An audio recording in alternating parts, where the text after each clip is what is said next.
Hello friend, আজকে দুপুরের menu কি হয়েছে? আজকে আমাদের সোমবার নিরামিষ খাওয়া হয়। এখানে সোমবার আমরা বরমশাই খাই, আর কালকে আমি একটু বার করবো, তার জন্যে আজকের দিনে একটু নিরামিষ খেতে হয়। আর সোমবার করে বরমশাই খায়, আর ছেলেদের জন্য ডিম সিদ্ধ করেছি।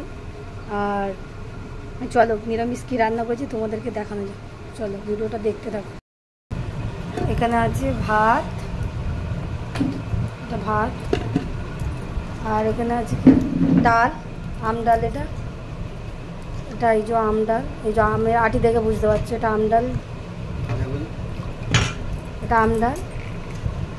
আর এখানে আছে পটল ভাজা, আর আছে বটবটি ভাজা, আর আছে কুমড়ো ভাজা।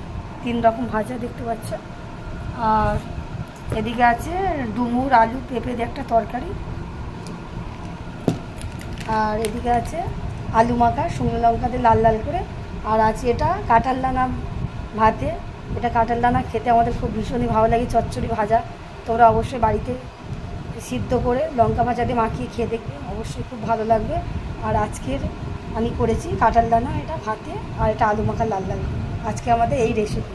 যদি ভিডিওটা ভালো লেগে থাকে অবশ্যই লাইক কমেন্ট শেয়ার করো। আবার পরের ভিডিও নিয়ে আসবো। আর এখানে আছে 2 ছেলে 2 ডিম সিদ্ধ। ওরা বাচ্চা মানুষ, ওরা আমার ছেলেরা নিরামিষ খেতেই পারে না, তাই 2 ছেলের জন্য 2 ওখানে ডিম সিদ্ধ দেখতে পাচ্ছ বন্ধুরা। এই যে আমার হাঁড়ির মধ্যে ডিম সিদ্ধ রাখা আছে, এখনও ছাড়ানো হয়নি, ছাড়াবো। এই ডিম